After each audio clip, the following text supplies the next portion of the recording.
दोस्तों, कहा जाता है कि समय हर जख्म को भर देता है, लेकिन कुछ घाव इतिहास की किताबों में हमेशा खुले रहते हैं। और राजीव गांधी की मौत ऐसा ही एक जख्म है जो कभी भर नहीं सकता है। लेकिन राजीव गांधी के मौत के बाद कांग्रेस पार्टी पूरी तरह से टूट गई, देश में राजनीतिक स्थिरता खत्म हो गई और गठबंधन सरकार का दौर शुरू हुआ। नमस्कार मित्रों, ये बात है 21 मई 1991 की। शाम के लगभग 6 बजे पूर्व प्रधानमंत्री राजीव गांधी विशाखापट्टनम में अपनी चुनावी रैली खत्म करके मद्रास निकलने की तैयारी कर रहे थे। यह एक ऐसा समय था जब चेन्नई को मद्रास कहा जाता था। ये हेलीकॉप्टर में बैठकर अपने पर्सनल सिक्योरिटी टीम के बिना ही मद्रास पहुंच जाते हैं। रात का समय था। तमिलनाडु के एक छोटे से गांव श्री पेरम्बदूर में चारों तरफ चुनावी माहौल, जनता उत्साहित थी और सबका इंतजार एक ही इंसान का, राजीव गांधी। लेकिन किसी को अंदाजा नहीं था कि कुछ ही मिनटों में भारत की राजनीति हमेशा के लिए बदल जाएगी।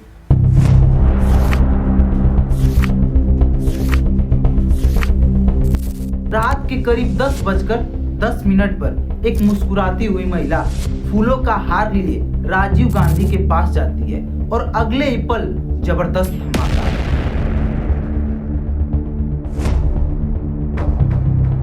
आइए जानते हैं आज के इस वीडियो में क्या सच्चाई है इस हादसे के पीछे।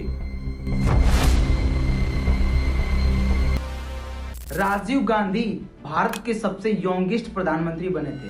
सिर्फ 40 साल की उम्र में सत्ता में आए और जब 1984 में उनकी मां इंदिरा गांधी की हत्या हुई, उसके बाद उन्होंने देश की सत्ता को संभाला और उन्होंने भारत को टेक्नोलॉजी की दिशा में आगे बढ़ाया। पर राजनीति में हर कदम पर उन्होंने दुश्मन भी बनाए। और दोस्तों, इन्हीं में से एक था LTTE। इसका पूरा नाम लिबरेशन टाइगर ऑफ तमिल इलम। और उसी समय 1987 में श्रीलंका में होम वार चल रहा था और LTTE श्रीलंका के तमिलों के लिए एक अलग देश की मांग चाहता था। लेकिन आप लोग सोच रहे होंगे इससे राजीव गांधी का क्या कनेक्शन। तो संबंध ये था कि राजीव गांधी ने इंडो श्रीलंकन एकॉर्ड पर साइन किया था ताकि शांति स्थापित हो सके। और इसके बाद उन्होंने श्रीलंका में इंडियन पीस कीपिंग फोर्स भेजी, यानी IPKE को भेजा। लेकिन IPKE और LTT इन दोनों के बीच लड़ाई शुरू हो गई और भारतीय सैनिक मारे जाने लगे। और LTTE के नेता प्रभाकर ने भारत और राजीव गांधी को धोखेबाज मान लिया और तभी से उनकी मौत का प्लान तैयार होना शुरू हो गया। और 1990 के बाद LTTE भारत के खिलाफ पूरी तरह से एक्टिव हो गया। उन्होंने एक सुसाइड स्क्वाड बनाया, उसका नाम था वन वे स्क्वाड, जिनका मिशन था राजीव गांधी को मारना। और कई महीनों तक प्लान बनाया गया कि कौन कौन सभा में जाएगा, कहां पर सिक्योरिटी कम है, सब प्लान हुआ। और इस मिशन की लीडर थी शिवरत्नम और उसके साथ थी आत्मघाती हमलावर धनु। उसका असली नाम था थिनमोजी राजरत्नम और वह श्रीलंका से आई भारत फेक पहचान बना। और मंगलवार के दिन तमिलनाडु के श्री पेरम्बदूर में चुनाव प्रचार रैली में 8:30 पर राजीव गांधी कार से निकलते हैं और 9:05 पर श्री पेरम्बदूर पहुंचते हैं। और 10:10 पर एक लड़की नीला सलवार और कमीज पहने फूलों का हार लेकर आती है और राजीव गांधी के पैर छूने के लिए नीचे झुकती है और तभी एक जबरदस्त धमाका होता है।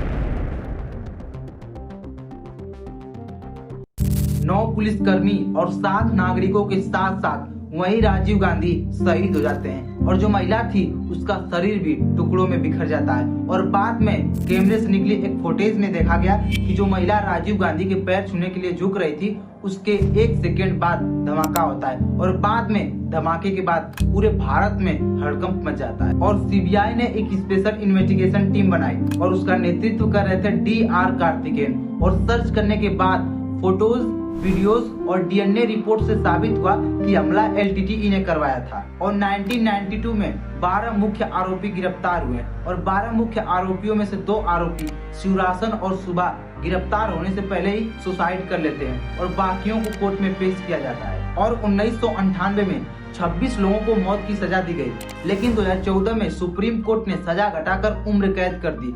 फिर 2024 में सभी को रिहा कर दिया गया, लेकिन बाद में कई लोगों ने विवाद भी उठाए कि क्या भारत की खुफिया एजेंसी को पहले से ही जानकारी थी या फिर इस हत्या में अधिक साजिशें भी शामिल थी। और कुछ रिपोर्ट ने कहा कि LTTE के अलावा अंदरूनी हाथ भी थे, लेकिन कोई ठोस सबूत नहीं मिला। जैन कमीशन की रिपोर्ट ने कई नेताओं पर सवाल उठाए, लेकिन सबूत न होने पर मामला ठंडा हो गया। लेकिन राजीव गांधी के मौत के बाद कांग्रेस पार्टी पूरी तरह से टूट गई। देश में राजनीतिक स्थिरता खत्म हो गई और गठबंधन सरकार का दौर शुरू हुआ और भारत ने LTTE को एक आतंकी संगठन घोषित कर दिया। फिर 2009 में श्रीलंका में LTTE को पूरी तरह से खत्म कर दिया गया और बाद में जो LTTE का नेता प्रभाकर था वो भी मारा गया। लेकिन एक सवाल आज भी जिंदा है, क्या इससे भारत को न्याय मिला या इतिहास ने बस एक और नेता को निगल लिया? दोस्तों, कहा जाता है कि समय हर जख्म को भर देता है, लेकिन कुछ घाव इतिहास की किताबों में हमेशा खुले रहते हैं और राजीव गांधी की मौत ऐसा ही एक जख्म है जो कभी भर नहीं सकता है। अगर आपको यह कहानी जानकारीपूर्ण लगी है तो वीडियो को लाइक करें और कमेंट करके बताइए, क्या आपको लगता है कि राजीव गांधी की हत्या सिर्फ LTTE की साजिश थी या फिर इसके पीछे कोई और हाथ था? ऐसे और इतिहास के रहस्यों को समझने के लिए हमारे इस चैनल को सब्सक्राइब करें। मैं मिलता हूं आपसे ऐसी एक और कहानी के साथ, तब तक के लिए जय हिंद।